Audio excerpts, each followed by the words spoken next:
All I know is that I don't want to have to buy another uniform, and they keep introducing new uniforms, and they look cool, but I want them, and they're stupid expensive. This is your Star Trek Strange New Worlds, Series 1, Episode 10, the series finale.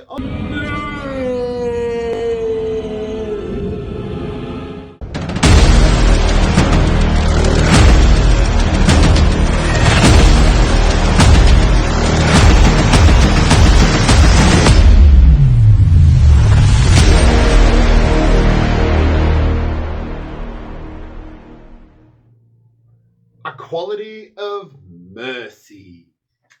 It's a really interesting title, and I did not expect this to go the way that it went. Of course, make sure to watch the episode. There is spoilers. You're going to have to keep an eye out for the spoilers. So, yeah, watch the episode is basically what I'm saying right now. We enter this episode, and I honestly just thought we were going to have a Romulan episode, and I was excited for that. And then all of a sudden, we have Pike turn up in a weird hybrid Strange New Worlds TOS movie mishmash. And I'm like, okay, this is where we're going. And then we get the time crystals, and we're obviously dealing with Pike's death that he knows about, and he can change the future. He's seen the kid on the ship, he's been spooked, and he wants to change the future. He starts writing a letter. And I'm thinking, okay, this is really good. They're dealing with something, because it doesn't make sense that he wouldn't try to change it, because if you know it, why would you not change it? And the interesting thing is it took a really, really popular episode from the original series, this is the spoilers, and showed us an alternate future if Pike was in command. And I loved that. And we had obviously the music cues that had come back, which was the Romulan cue. We had sort of things hinted at and changed. We had the uniform on Uhura was slightly changed, so it sort of more resembled the 60s show. I think it was just the collar to the pin, and it was honestly, I was watching the episode and going, this is really great. I'm enjoying this callback to the past, but somehow the future. I enjoyed that there were some mysteries left open. I certainly I enjoyed everyone's performances. Ethan Peck as Spock did amazing. Obviously, Rebecca Romijn wasn't in this one very much. Spoilers for later on. We'll talk about that. And we've got everyone's performances was really good. Ortega's again. We haven't had an episode devoted to Ortega's, but she deserves all of the monies. All of the monies. It was an amazing episode, seeing sort of the original series episode from an alternate point of view, which harkens back, showing an alternative to what could have happened and why it was important for Pike not to be in command. It was an interesting way to end the series. I think going forward in time, or a time jump idea, is an interesting way to end a series. And I think, although it's an end of a series thing, I think it's very much a fits with Strange New Worlds. And look, most things aside, they nailed the ending of the season. Like, it's 10 episodes, it's not very long. This crew's done exceptionally well in its first season. And I'll be doing a first season final thoughts in a week's time on the Thursday. But at the moment, I honestly, Strange New Worlds is one of the best Treks we've had. I certainly hope that we get to see a few things.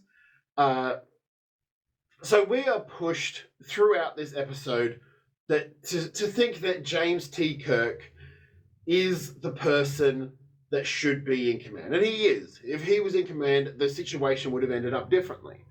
The difference being that the episode eventually tells us the real thing. My only issue with this episode is he invites Samuel Kirk in to ask him about his brother, and he goes, he's charming and he's charismatic and he doesn't like to lose. And I'm going, that's William Shatner's Kirk. He's describing him perfectly. Then we get this new actor who has a slight Kirk inflection, but doesn't show any charm. And I'm going, dude, all I wanted was charisma. I just wanted the charm of Captain Kirk. But Chris Pine had it in bucket loads, and that's why I think people just genuinely accepted him as Kirk. This guy doesn't have that at all. Not to mention he's sort of skinny and Weasley, and Kirk was never skinny or Weasley. If anything, Kirk was wearing a girdle through most of season 3 of TOS. It's my only gripe with this episode is that Captain Kirk's actor, and I don't know his name, and that's how much I didn't care. He didn't give any charisma. He didn't show any anything new or unique. He was just very bland. It was almost like he was in some sort of teen drama, like he was in Vampire Diaries or something. You know my luck. He probably was in Vampire Diaries. It's one of those things where just like everything else in this episode, the beats were great, the speed was great, the Romulans looked great, the reactions to them finding out that the Romulans looked like Vulcans was great. Ortega's passion and strength in this episode. Pike came across as a little bit. I think this is the first time I've seen him show a little bit of ego, but I think that's because Kirk was there. At the same time, Pike was trying to be Pike. I don't know whether the juxtaposition of the different styles of captaining was the issue. It just felt like Pike was a little off in this episode. But otherwise, Uhura being in the communication spot, we're obviously 7 years in the future. The Enterprise hasn't changed much. Mbanga's there. There's no bones. We hear a little bit of Scotty down the duct, which I wonder if is a hint. But you know what I really hope? It was his son doing the voice. That would be pretty cool. So at the end of the episode, a war with the Romulans has begun. It's not meant to happen. Millions die. And Spock is wounded beyond repair. And what we learn is that in order for Spock to become the Spock we know throughout the franchise, who helps to reunify Romulus, who helps Kirk save the whales, who helps Kirk to bring peace with the Klingons. If Pike doesn't die or doesn't become crippled and malformed, then Spock will. That's the choice. The choice is Spock or Pike. And I think it's a really interesting way to look at it, because Pike and Spock are a duo we have only seen really together in the original pilot and then in the Menagerie. And in the Menagerie, Spock pretty much disobeys all his orders, kidnaps Pike, takes him to a planet. And you sort of want to know where this bond was. And because you don't really see it in the cage. You see it in the Menagerie, and it's just there. And I think that this episode was great in establishing Pike and Spock's bond, as opposed to Kirk and Spock's bond. It was a really deep, at the end when Pike says, "You mean a lot to me," to Spock, I was almost in tears, and I don't really know why.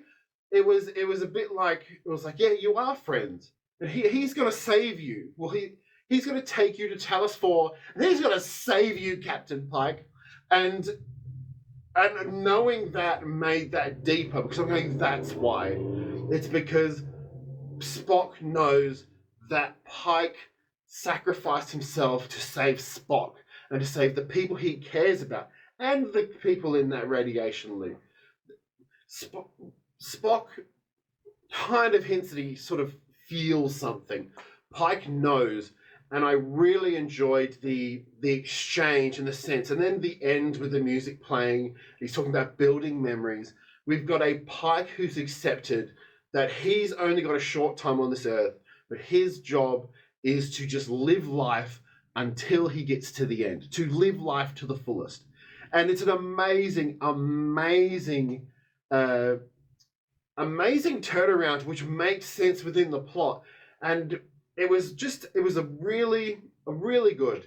And he's looking at James T. Kirk's profile on the computer screen, and he talks to Spock, and he's looking around his crew, and he nods. I can't even do it. He nods, And he's happy to be there. You see for the first time that, well, not the first time, but you see him recognizing that this is where he needs to be, this is what he likes doing, and this is where he's going to stay. And then the music cuts. We get Una taken away because she's an Illyrian, she's genetically engineered, and then the season ends. And you know what? My first thought was, my God, we've got a season-ending cliffhanger! A season-ending cliffhanger! Oh, we haven't had one of those for ages. Does Discovery have cliffhangers? I don't even remember. Discovery has story beats where the story could continue, but sort of that story's wrapped up. This one was, we're leaving you. Una's getting taken away. Pike's going after her. Come back next season and they'll fucking nail it. This was a really great episode. I can't stress this enough. I really enjoyed everything about it other than the Kirk performance. And even that wasn't terrible. It just wasn't what I preferred. Chris Pine is a far superior Kirk than whoever this guy is. Make sure to like, comment, and subscribe. Come back next week for final thoughts. Come back tomorrow. Come back the next day. There are videos everywhere. Come back. And make sure to subscribe. I've been Trek Trav. My final thoughts will be out next Thursday. Look out for random videos. I'm doing them pretty much every day now.